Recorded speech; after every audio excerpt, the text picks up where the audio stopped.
Di sini kami akan menyajikan kegiatan kami mengenai kelompok tani hortikultura di Desa Pekalongan, Dusun 1. Perkenalkan, nama saya Nuzlara Lediana. Saya Gusti Farbakti. Saya Gita Ayunita Sari. Saya Kamila Fatarani. Saya Alia Zahwafi Ramadanti. Saya Kiara Mahadewi. Saya Bagus Kurniawan. Oke. Saksikan kegiatan kami.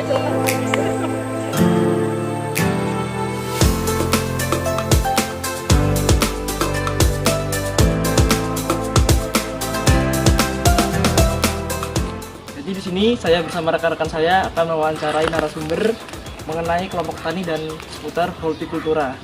Jadi, Mas, sebelumnya kita gabung dalam kelompok tani. Ya, boleh. Jadi sebelumnya saya izin memperkenalkan diri.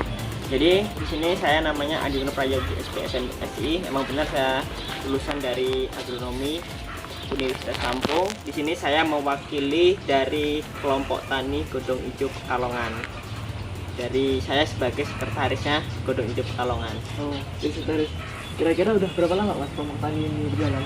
Kalau kelompok tani ini sebenarnya sudah berjalan cukup lama ya. Cuman dalam lingkungannya memang tidak banyak anggota yang tergabung. Itu kurang lebihnya tahun 2015 kelompok tani ini mulai terbentuk dan mulai dipatenkan atau masuk ke dalam notaris itu di tahun 2018-an. Oh, oke. Jadi untuk Mas sendiri itu bergabung dengan kelompok tani tahun berapa dan perannya apa? Kalau saya kan emang dari penggagas. Dari penggagas itu ada sekitar 8 orang. Tuh di penggagas waktu di awal itu ada 8 orang. Dan mulai terbentuk itu saya ditunjuk sebagai sekretaris utama. Oh, sekretaris utama. Ya. Jadi kalau boleh tahu strukturnya seperti ketuanya ada nggak, Mas? Kalau strukturnya itu tidak banyak dalam kelompok kita ya. Kita hanya membuat struktur-struktur inti seperti ada ketuanya, yaitu ketuanya diketuai oleh Bapak Joko Santoso, kemudian ada wakilnya Bapak Karsidi, dan ada bendaharanya Bapak Hendri, sekretarisnya saya sendiri yaitu Adino Prayogi, dan ada seksi humas. Seksi humas itu terdiri dari 8 orang, yaitu yang mencangkupi. Jadi fungsinya humas itu hanya untuk mengkoordinasi anggota-anggota yang ada di desa-desa setempat. Karena kelompok tani Godong Ijo ini bukan hanya kelompok tani dalam satu desa, cuma satu kecamatan Pekalongan. Jadi kan ada beberapa dari desa-desa yang memang dalam kategorinya dia memiliki usaha di bidang pembibitan tanaman. Jadi setiap satu humas itu mewakili satu desa untuk mengkoordinasikan.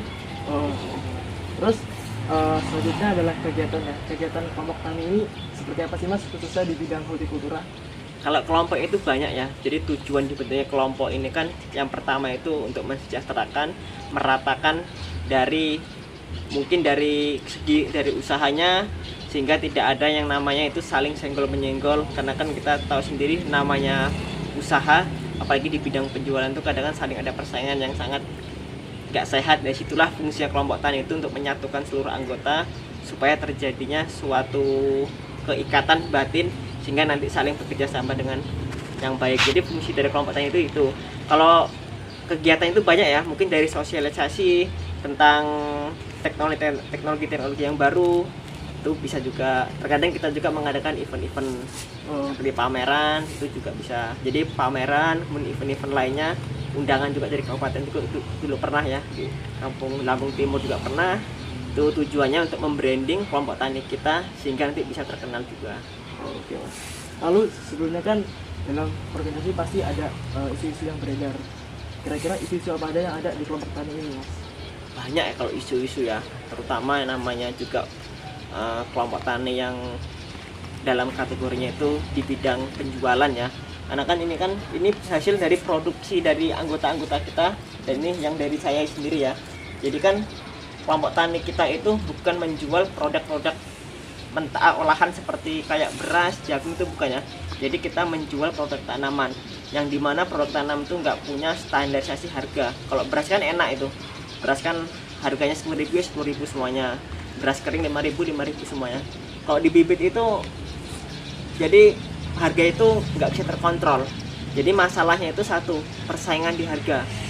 Terkadang di dalam satu anggota kelompok itu saling senggol-senggolan, jadi persaingan harga lagi. Kalau isu yang paling signifikan itu semenjak musim pandemi ini. Jadi musim pandemi itu banyak sekali kita harus merubah tentang cara mekanisme penjualan kita. Yang awalnya itu anggota itu hanya membuat bibit itu ditaruh di depan rumah, nanti ada yang mampir, ada yang belanja. Itu yang dulu. Cuman sekarang itu sejak pandemi udah nggak ada hampir sekali.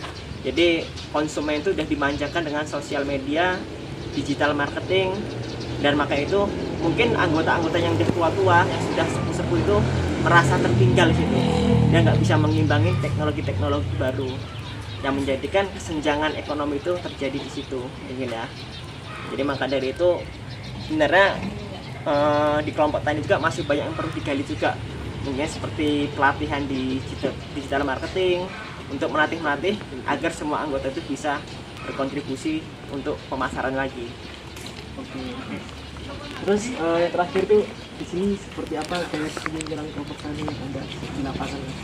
Kalau gaya kepemimpinan itu nanti kan berkaitan sama sosial yang ada di kelompok tani ya. Yang jelas kalau untuk ketua kelompok tani itu yaitu dia menyesuaikan dengan kebutuhan anggota. Jadi ketua yang baik itu dia harus menyesuaikan kebutuhan dari anggota melewati yaitu musyawarah. Jadi memang bagus ya untuk pemimpinan itu bagus, berjalan sesuai rencana planning, walaupun nanti ketika untuk mencapai planning itu agak berbelok-belok sedikit. Itu wajar karena menyesuaikan kondisi yang ada.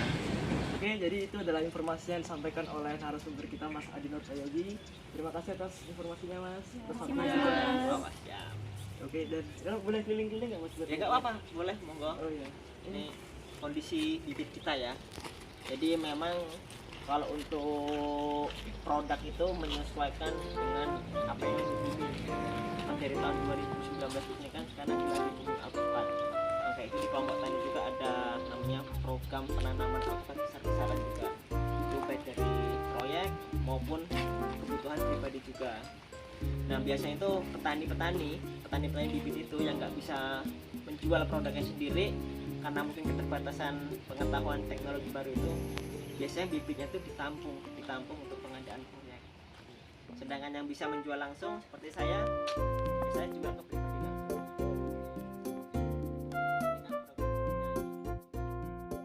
Baik, sekian video kelompok kami mengenai pengamatan kelompok tani hortikultura yang ada di Dusun 1 Desa Pekalongan. Semoga kalian menikmatinya. Terima kasih. Mau dimakan ya?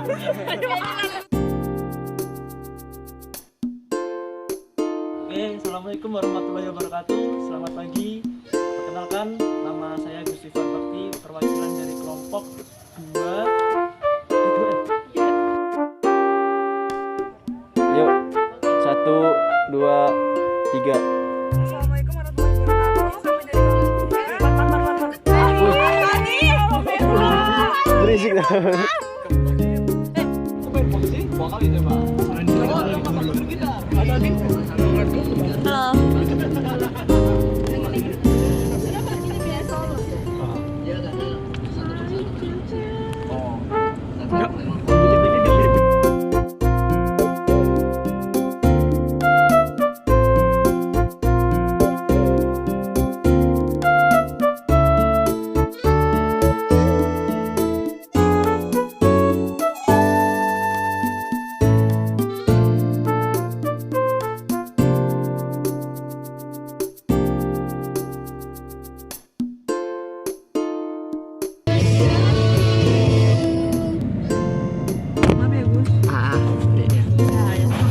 Pusatnya apa ya? Pas lagi di kampungnya minta ada bapaknya langsung dibeliin iPhone loh. Dari ribu itu. Waduh. Kayak gini mah.